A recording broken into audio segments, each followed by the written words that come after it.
15 ਸਤੰਬਰ 2008 यानी ਅੱਜ ਤੋਂ ਕਰੀਬ 15 ਸਾਲ ਪਹਿਲਾਂ ਜਦੋਂ ਯੂਨਾਈਟਿਡ ਸਟੇਟਸ ਆਫ ਅਮਰੀਕਾ ਦੀ 4th largest investment bank Lehman Brothers collapse ਕਰ ਗਈ।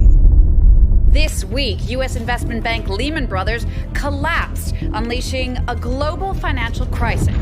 ਇਹ ਉਹੀ ਸਾਲ ਸੀ ਜਦੋਂ ਅਮਰੀਕਾ ਤੇ ਪੂਰੀ ਦੁਨੀਆ ਫਾਈਨੈਂਸ਼ੀਅਲ ਕ੍ਰਾਈਸਿਸ ਦਾ ਸਾਹਮਣਾ ਕਰ ਰਹੀ ਸੀ। ਇਹ ਕ੍ਰਾਈਸਿਸ ਇੰਨਾ ਵੱਡਾ ਸੀ ਕਿ ਜਿਸ ਨੇ ਪੂਰੀ ਦੁਨੀਆ ਦੇ ਫਾਈਨੈਂਸ਼ੀਅਲ ਸਿਸਟਮ ਨੂੰ ਹੀ ਹਿਲਾ ਕੇ ਰੱਖ ਦਿੱਤਾ ਸੀ। ਕੁਝ ਸਮੇਂ ਵਿੱਚ ਹੀ ਪੂਰੀ ਦੁਨੀਆ ਦੀ ਸਟਾਕ ਮਾਰਕੀਟ ਕ੍ਰੈਸ਼ ਹੋ ਗਈ ਤੇ ਜਿਸ ਕਾਰਨ ਹੀ ਕਈ ਵੱਡੀਆਂ ਕੰਪਨੀਆਂ ਬੈਂਕਰਪਟ ਹੋ ਗਈਆਂ ਤੇ ਲੱਖਾਂ ਲੋਕਾਂ ਦੇ ਨੌਕਰੀ ਵੀ ਚਲੀ ਗਈਆਂ ਤੇ ਸ਼ੁਰੂ ਹੋ ਗਿਆ ਮੰਦੀ ਦਾ ਦੌਰ। ਆਖਿਰ ਕਿਵੇਂ ਆਇਆ ਦੁਨੀਆ ਤੇ ਇਹ ਫਾਈਨੈਂਸ਼ੀਅਲ ਕ੍ਰਾਈਸਿਸ ਤੇ ਕਿਵੇਂ 173 ਸਾਲ ਪੁਰਾਣੀ ਬੈਂਕ ਬੈਂਕਰਪਟ ਹੋ ਗਈ ਤੇ ਕਿਵੇਂ ਸ਼ੁਰੂ ਹੋਇਆ ਦ ਗ੍ਰੇਟ ਰੀਸੈਸ਼ਨ।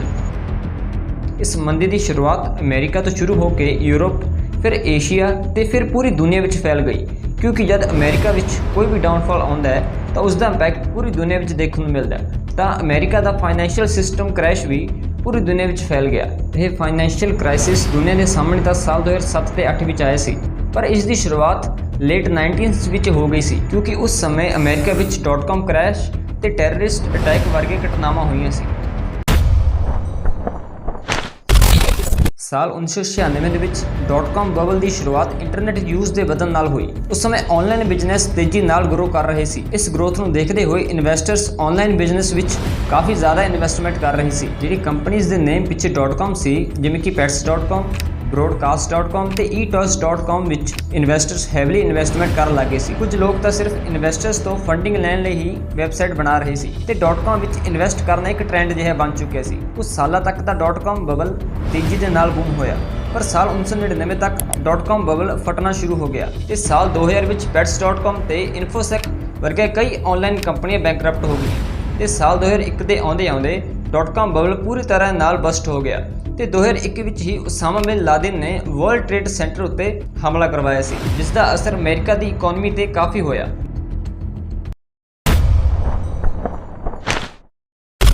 ਮਾਰਕੀਟ ਵਿੱਚ ਪ੍ਰਾਈਸ ਸਟੇਬਿਲਿਟੀ ਤੇ ਇਕਨੋਮਿਕ ਗਰੋਥ ਨੂੰ ਬਣਾਏ ਰੱਖਣ ਲਈ ਅਮਰੀਕਾ ਦੇ ਫੈਡਰਲ ਰਿਜ਼ਰਵ ਬੈਂਕ ਨੇ ਆਪਣੇ ਇੰਟਰਸਟ ਰੇਟ ਨੂੰ ਕਾਫੀ ਹੱਦ ਤੱਕ ਕੱਟ ਕਰ ਦਿੱਤਾ। ਸਾਲ 2000 ਤੇ 2001 ਵਿੱਚ ਫੈਡਰਲ ਰਿਜ਼ਰਵ ਬੈਂਕ ਨੇ 11 ਵਾਰ ਆਪਣੇ ਇੰਟਰਸਟ ਰੇਟ ਨੂੰ ਘਟਾ ਕੇ 6.5 ਤੋਂ 1.75 ਕਰ ਦਿੱਤਾ ਸੀ, ਜਿਸ ਕਾਰਨ ਹੀ ਲੋਕਾਂ ਨੇ ਕਾਰਸ, ਇਲੈਕਟ੍ਰੋਨਿਕਸ, ਹੋਮ ਲੋਨਸ ਤੇ ਆਪਣੀ ਜ਼ਰੂਰਤਾਂ ਲਈ ਬੈਂਕਸ ਤੋਂ ਲੋਨ ਲੈਣਾ ਸ਼ੁਰੂ ਕਰ ਦਿੱਤਾ। ਕਿਉਂਕਿ ਇੰਟਰਸਟ ਰੇਟ ਹੱਦ ਨਾਲੋਂ ਜ਼ਿਆਦਾ ਘੱਟ ਸੀ ਤਾਂ ਉਹ ਲੋਕ ਵੀ ਲੋਨ ਲੈਣ ਲੱਗੇ ਜਿਨ੍ਹਾਂ ਦੀ ਇਨਕਮ ਤੇ ਸਿਵਲ ਸਕੋਰ ਐਲੀਜੀਬਲ ਹੀ ਨਹੀਂ ਸੀ ਲੋਨ ਅਪਰੂਵਲ ਲਈ। ਪਰ ਅਸਲ ਵਿੱਚ ਬੈਂਕ ਨੇ ਕੀ ਕੀਤਾ ਕਿ ਲੋਕਾਂ ਨੂੰ ਮਾਰਗੇਜ ਉੱਤੇ ਲੋਨ ਦੇਣਾ ਸ਼ੁਰੂ ਕਰ ਦਿੱਤਾ। ਮਾਰਗੇਜ ਦੇ ਬਾਰੇ ਗੱਲ ਕਰੀਏ ਤਾਂ ਮਾਰਗੇਜ ਬੈਕ ਇੱਕ ਤਰ੍ਹਾਂ ਦਾ ਕੰਟਰੈਕਟ ਹੁੰਦਾ ਹੈ ਜੋ ਬੈਂਕ ਤੇ ਲੋਨ ਦੇਣ ਵਾਲੇ ਵਿਅਕਤੀ ਵਿੱਚ ਹੁੰਦਾ ਹੈ। ਜੇਕਰ ਲੋਨ ਲੈਣ ਵਾਲਾ ਵਿਅਕਤੀ ਬੈਂਕ ਨੂੰ ਲੋਨ ਨਹੀਂ ਚੁਕਾ ਸਕਦਾ ਤਾਂ ਉਸ ਸਿਚੁਏਸ਼ਨ ਦੇ ਵਿੱਚ ਬੈਂਕ ਮਾਰਗੇਜ ਦੀ ਮਦਦ ਨਾਲ ਲੋਨ ਲੈਣ ਵਾਲੇ ਵਿਅਕਤੀ ਦੀ ਪ੍ਰਾਪਰਟੀ ਨੂੰ ਵੇਚ ਕੇ ਆਪਣਾ ਪੈਸਾ ਵਸੂਲ ਕਰ ਸਕਦਾ ਹੈ। ਇਸ ਤਰ੍ਹਾਂ ਦੇ ਹੋਮ ਲੋਨਸ ਨੂੰ ਸਬ ਪ੍ਰਾਈਮ ਮਾਰਗੇਜਸ ਵੀ ਕਿਹਾ ਜਾਂਦਾ ਹੈ, ਜਿਸ ਵਿੱਚ ਲੋਨ ਲੈਣ ਵਾਲੇ ਵਿਅਕਤੀ ਦੇ ਡਿਫਾਲਟਰ ਹੋਣ ਦਾ ਰਿਸਕ ਬਹੁਤ ਬਣਿਆ ਰਹਿੰਦਾ ਹੈ। ਇਸ ਹਾਈ ਰਿਸਕ ਦੇ ਬਾਰੇ ਪਤਾ ਹੋਣ ਦੇ ਬਾਵਜੂਦ ਵੀ ਬੈਂਕਸ ਦਿਨ ਪ੍ਰਤੀ ਦਿਨ ਲੋਨ ਦਿੰਦੇ ਗਏ। ਜ਼ਿਆਦਾ ਮਾਤਰਾ ਵਿੱਚ ਲੋਨ ਦੇਣ ਦੇ ਕਾਰਨ ਬੈਂਕ ਨੂੰ ਲਿਕੁਇਡਿਟੀ ਪ੍ਰੋਬਲਮ ਯਾਨੀ ਕੈਸ਼ ਦੀ ਸ਼ਾਰਟੇਜ ਆਉਣ ਲੱਗੀ। ਜਦੋਂ ਬੈਂਕਸ ਨੂੰ ਲਿਕੁਇਡਿਟੀ ਪ੍ਰੋਬਲਮ ਆਉਂਦੀ ਹੈ ਤਾਂ ਇਸ ਨੂੰ ਦੂਰ ਕਰਨ ਲਈ ਬੈਂਕਸ ਹਜ਼ਾਰਾਂ ਮਾਰਗੇਜਸ ਨੂੰ ਕੰਬਾਈਨ ਕਰਕੇ ਯਾਨੀ ਬੰਡਲ ਬਣਾ ਕੇ ਇਨਵੈਸਟਮੈਂਟ ਬੈਂਕਸ ਨੂੰ ਵੇਚ ਦਿੰਦੀ ਹੈ ਤਾਂ ਇਨਵੈਸਟਮੈਂਟ ਬੈਂਕਸ ਇਸ ਨੂੰ ਇੱਕ ਪ੍ਰੋਡਕਟ ਬਣਾ ਕੇ ਸਿੰਗਲ ਬੌਂਡਸ ਦੇ ਰੂਪ ਵਿੱਚ ਅੱਗੇ ਕੰਪਨੀਆਂ ਤੇ ਇਨਵੈਸਟਰਸ ਨੂੰ ਵੇਚ ਦਿੰਦੇ ਨੇ। ਬੈਂਕਸ ਦੇ ਇਸ ਪ੍ਰੋਡਕਟ ਨੂੰ ਸੀਡੀਐਸ ਕਿਹਾ ਜਾਂਦਾ ਹੈ ਯਾਨੀ ਕੋਲੈਟਰਲਾਈਜ਼ਡ ਡੈਟ ਓਬਲੀਗੇਸ਼ਨ, ਜਿਸ ਦੇ ਬਦਲੇ ਬੈਂਕਸ ਨੂੰ ਕੈਸ਼ ਮਿਲ ਜਾਂਦਾ ਹੈ ਤੇ ਜਿਸ ਨਾਲ ਬੈਂਕਸ ਦੀ ਲਿਕੁਇਡਿਟੀ ਪ੍ਰੋਬਲਮ ਖਤਮ ਹੋ ਜਾਂਦੀ ਹੈ। ਪਰ ਸਵਾਲ ਉੱਠਦਾ ਹੈ ਆਖਿਰ ਥਰਡ ਪਾਰਟੀਜ਼ ਇਹਨਾਂ ਰਿਸਕੀ ਸੀਡੀਐਸ ਯਾਨੀ ਲੋਨਸ ਨੂੰ ਕਿਉਂ ਖਰੀਦਦੇ ਨੇ? ਕਿਉਂਕਿ ਲੋਨ ਲੈਣ ਵਾਲਾ ਵਿਅਕਤੀ ਆਪਣਾ ਪੂਰਾ ਲੋਨ ਇੰਟਰਸਟ ਦੇ ਨਾਲ ਇਹਨਾਂ ਥਰਡ ਪਾਰਟੀਜ਼ ਨੂੰ ਹੀ ਚੁਕਾਉਂਦਾ ਹੈ। ਕਿਉਂਕਿ ਇਹਨਾਂ ਸੀਡੀਐਸ ਵਿੱਚ ਸਬ ਪ੍ਰਾਈਮ ਮਾਰਗੇਜਸ ਦੀ ਗਿਣਤੀ ਬਹੁਤ ਜ਼ਿਆਦਾ ਸੀ ਤਾਂ ਇਹਨਾਂ ਦੇ ਡਿਫਾਲਟ ਹੋਣ ਦਾ ਚਾਂਸ ਵੀ ਬਹੁਤ ਜ਼ਿਆਦਾ ਸੀ। ਤਾਂ ਇਨਵੈਸਟਰਸ ਤੇ ਥਰਡ ਪਾਰਟੀਜ਼ ਲਈ ਇਸ ਰਿਸਕ ਨੂੰ ਦੂਰ ਕਰਨ ਲਈ ਮਾਮਲੇ ਵਿੱਚ ਐਂਟਰੀ ਮਾਰੀ AIG ਨੇ ਯਾਨੀ American multinational finance and insurance company. AIG ਉਸ ਸਮੇਂ ਅਮਰੀਕਾ ਦੀ ਸਭ ਤੋਂ ਵੱਡੀ ਇੰਸ਼ੋਰੈਂਸ ਕੰਪਨੀ ਸੀ ਜੋ ਹੈਲਥ, ਲਾਈਫ, ਟਰੈਵਲ, ਵਹੀਕਲ ਤੇ ਹੋਮ ਇੰਸ਼ੋਰੈਂਸ ਕਰਦੀ ਸੀ, ਜਿਸ ਦਾ ਬਿਜ਼ਨਸ 80 ਤੋਂ ਵੱਧ ਦੇਸ਼ਾਂ ਵਿੱਚ ਫੈਲੇ ਹੋਏ ਸੀ। AIG ਇਸ ਹਾਈ ਰਿਸਕ ਨੂੰ ਦੂਰ ਕਰਨ ਲਈ ਆਪਣੀ ਇੱਕ ਪਾਲਿਸੀ ਲੈ ਕੇ ਆਈ ਜਿਸ ਦਾ ਨਾਮ ਸੀ CDS ਯਾਨੀ ਕ੍ਰੈਡਿਟ ਡਿਫਾਲਟ ਸਵੈਪ। ਇਸ ਪਾਲਿਸੀ ਵਿੱਚ ਕੰਪਨੀ ਉਹਨਾਂ ਰਿਸਕੀ ਸੀਡੀਐਸ ਯਾਨੀ ਸਬ ਪ੍ਰਾਈਮ ਮਾਰਗੇਜਸ ਨੂੰ ਇੰਸ਼ੋਰੈਂਸ ਦੇਣ ਲੱਗੀ ਜਿਨ੍ਹਾਂ ਦੇ ਡਿਫਾਲਟ ਹੋਣ ਦੇ ਚਾਂਸ ਕਾਫੀ ਜ਼ਿਆਦਾ ਸੀ। ਕਿਉਂਕਿ ਜਦ ਇਹਨਾਂ ਸੀਡੀਐਸ ਤੋਂ ਰਿਸਕ ਹੀ ਖਤਮ ਹੋ ਗਿਆ ਤਾਂ ਅਮਰੀਕਾ ਤੇ ਹੋਰ ਦੇਸ਼ਾਂ ਦੇ ਇਨਵੈਸਟਰਸ, ਬੈਂਕਸ ਤੇ ਕੰਪਨੀਆਂ ਵੀ ਆਪਣੇ ਪ੍ਰੋਫਿਟ ਲਈ ਇਹਨਾਂ ਸੀਡੀਐਸ ਨੂੰ ਖਰੀਦਣ ਲੱਗ ਪਏ, ਜਿਸ ਦਾ ਫਾਇਦਾ AIG ਨੂੰ ਕਾਫੀ ਹੋਇਆ। AIG ਨੇ ਇਸ ਪਾਲਿਸੀ ਦੀ ਮਦਦ ਨਾਲ ਕੁਝ ਸਾਲਾਂ ਵਿੱਚ ਹੀ ਅਰਬਾਂ ਡਾਲਰ ਕਮਾ ਲਏ। ਦਰਅਸਲ AIG ਹੀ ਨਹੀਂ ਸਗੋਂ ਥਰਡ ਪਾਰਟੀਜ਼, ਕਾਰਪੋਰੇਸ਼ਨ ਤੇ ਆਮ ਆਦਮੀ ਨੇ ਵੀ ਇਸ ਪਾਲਿਸੀ ਨਾਲ ਅੱਛਾ ਖਾਸਾ ਪ੍ਰੋਫਿਟ ਕਮਾਇਆ। ਪਰ ਬੈਂਕਸ ਵੀ AIG ਦੀ ਇਸ ਪਾਲਿਸੀ ਦੇ ਭਰੋਸੇ ਲੋਕਾਂ ਨੂੰ ਘੱਟ ਇੰਟਰਸਟ ਰੇਟ ਤੇ ਹਾਈ ਰਿਸਕ ਲੋਨ ਦਿੰਦਾ ਗਿਆ, ਜਿਸ ਨਾਲ ਹਾਊਸਿੰਗ ਮਾਰਕੀਟ ਦੇ ਰੇਟ ਕਾਫੀ ਵੱਧ ਗਏ। ਫਿਰ ਆਇਆ ਸਾਲ 2006 ਜਦੋਂ ਫੈਡਰਲ ਰਿਜ਼ਰਵ ਬੈਂਕ ਨੇ ਆਪਣੇ ਇੰਟਰਸਟ ਰੇਟ ਨੂੰ 1.7% ਤੋਂ ਵਧਾ ਕੇ 5.2% ਕਰ ਦਿੱਤਾ, ਜਿਸ ਦਾ ਅਸਰ ਲੋਨ ਲੈਣ ਵਾਲੇ ਵਿਅਕਤੀਆਂ ਵਾਸਤੇ ਕਾਫੀ ਬੁਰਾ ਸਾਬਿਤ ਹੋਇਆ। ਪਰ ਇਸ ਦਾ ਅਸਰ ਉਹਨਾਂ ਲੋਕਾਂ ਤੇ ਸਭ ਤੋਂ ਜ਼ਿਆਦਾ ਹੋਇਆ ਜਿਨ੍ਹਾਂ ਦੀ ਗਿਣਤੀ ਸਬ ਪ੍ਰਾਈਮ ਮਾਰਗੇਜਸ ਵਿੱਚ ਹੁੰਦੀ ਸੀ, ਯਾਨੀ ਕਿ ਉਹ ਲੋਕ ਜਿਨ੍ਹਾਂ ਕੋਲ ਕੋਈ ਵਧੀਆ ਇਨਕਮ ਸੋਰਸ ਹੀ ਨਹੀਂ ਸੀ ਲੋਨ ਉੱਤੇ ਇੰਨਾ ਜ਼ਿਆਦਾ ਇੰਟਰਸਟ ਚੁਕਾਉਣ ਲਈ। ਬਸ ਫਿਰ ਕੀ ਸੀ, ਸਬ ਪ੍ਰਾਈਮ ਮਾਰਗੇਜਸ ਦੀ ਗਿਣਤੀ ਵਿੱਚ ਆਉਣ ਵਾਲੇ ਲੋਕ ਡਿਫਾਲਟ ਕਰਨ ਲੱਗ ਪਏ, ਜਿਸ ਨਾਲ ਮਾਰਕੀਟ ਵਿੱਚ CDOs ਦੀ ਵੈਲਿਊ ਵੀ ਘਟ ਗਈ। ਜੋ ਬੈਂਕਸ ਇਹਨਾਂ ਮਾਰਗੇਜਸ ਦੇ CDOs ਬਣਾ ਕੇ ਕੰਪਨੀਆਂ ਨੂੰ ਵੇਚ ਰਹੇ ਸੀ, ਉਹ ਵੀ ਭਾਰੀ ਲਾਸ ਵਿੱਚ ਚੱਲਣ ਲੱਗ ਪਏ। ਫਿਰ ਕੰਟਰੈਕਟ ਦੇ ਤਹਿਤ ਬੈਂਕਸ ਨੇ ਲੋਨ ਡਿਫਾਲਟਰਸ ਦੇ ਘਰਾਂ ਨੂੰ ਨਿਲਾਮ ਕਰਨਾ ਸ਼ੁਰੂ ਕਰ ਦਿੱਤਾ, ਯਾਨੀ ਵੇਚਣਾ ਸ਼ੁਰੂ ਕਰ ਦਿੱਤਾ।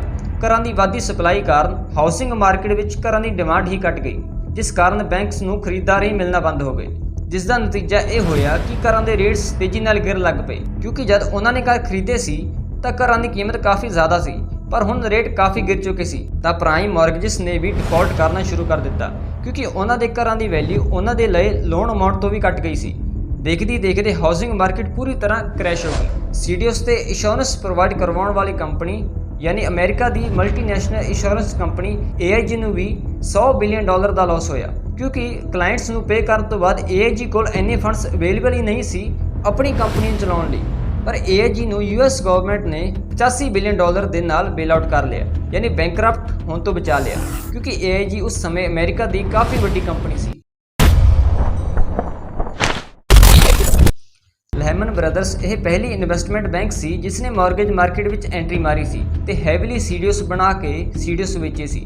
ਸਬ ਪ੍ਰਾਈਮ ਮਾਰਗੇਜਸ ਦੇ ਡਿਫਾਲਟ ਹੋਣ ਦੇ ਕਾਰਨ ਰੀਅਲ ਐਸਟੇਟ ਤੇ ਹਾਊਸਿੰਗ ਮਾਰਕੀਟ ਪੂਰੀ ਤਰ੍ਹਾਂ ਕ੍ਰੈਸ਼ ਹੋ ਗਈ ਤੇ ਜਿਸ ਕਾਰਨ CDOs ਦੀ ਵੈਲਿਊ ਬਿਲਕੁਲ ਜ਼ੀਰੋ ਹੋ ਗਈ ਤੇ ਲੈਹਮਨ ਬ੍ਰਦਰਸ ਤੇ ਹੋਰ ਇਨਵੈਸਟਮੈਂਟ ਕੰਪਨੀਆਂ ਲਾਸ ਵਿੱਚ ਚੱਲਣ ਲੱਗ ਪਈਆਂ। ਕੁਝ ਸਮੇਂ ਵਿੱਚ ਹੀ ਲੈਹਮਨ ਬ੍ਰਦਰਸ ਕੋਲੈਪਸ ਕਰ ਗਈ ਤੇ ਬੈਂਕਸ ਵਿੱਚ ਕੰਮ ਕਰ ਰਹੇ 25,000 EMPLOYEES ਦੀ ਨੌਕਰੀ ਚਲੀ ਗਈ। ਇਸ ਫਾਈਨੈਂਸ਼ੀਅਲ ਕ੍ਰਾਈਸਿਸ ਵਿੱਚ ਇਨਵੈਸਟਮੈਂਟ ਬੈਂਕਸ ਤੇ ਹੋਰ ਇੰਸਟੀਟਿਊਸ਼ਨਸ ਨੂੰ $450 ਬਿਲੀਅਨ ਦਾ ਲਾਸ ਹੋਇਆ ਸੀ ਤੇ 15 ਸਤੰਬਰ 2008 ਨੂੰ ਲੈਹਮਨ ਬ੍ਰਦਰਸ ਬੈਂਕਰਪਟ ਹੋ ਗਈ, ਜੋ ਕਿ US ਹਿਸਟਰੀ ਦਾ ਸਭ ਤੋਂ ਵੱਡਾ ਬੈਂਕਿੰਗ ਫੇਲੀਅਰ ਸੀ। ਜਿਸ ਦਿਨ ਲੈਹਮਨ ਬ੍ਰਦਰ ਬੈਂਕਰਪਟ ਹੋਇਆ ਉਸ ਦਿਨ ਸਟਾਕ ਮਾਰਕੀਟ ਪੂਰੀ ਤਰ੍ਹਾਂ ਨਾਲ ਕੋਲੈਪਸ ਕਰ ਗਈ, ਜਿਸ ਦਾ ਅਸਰ ਪੂਰੀ ਦੁਨੀਆ 'ਤੇ ਦੇਖਣ ਨੂੰ ਮਿਲਿਆ ਤੇ ਜਿਸ ਕ੍ਰਾਈਸਿਸ ਨੂੰ ਨਾਮ ਦਿੱਤਾ ਗਿਆ ਦ ਗ੍ਰੇਟ ਰੀਸੈਸ਼ਨ। ਸੋ ਜੇਕਰ ਤੁਹਾਨੂੰ ਅੱਜ ਦੀ ਵੀਡੀਓ ਵਧੀਆ ਲੱਗੀ ਤਾਂ ਲਾਈਕ, ਸ਼ੇਅਰ, ਸਬਸਕ੍ਰਾਈਬ ਤੇ ਕਮੈਂਟ ਜ਼ਰੂਰ ਕਰਿਓ।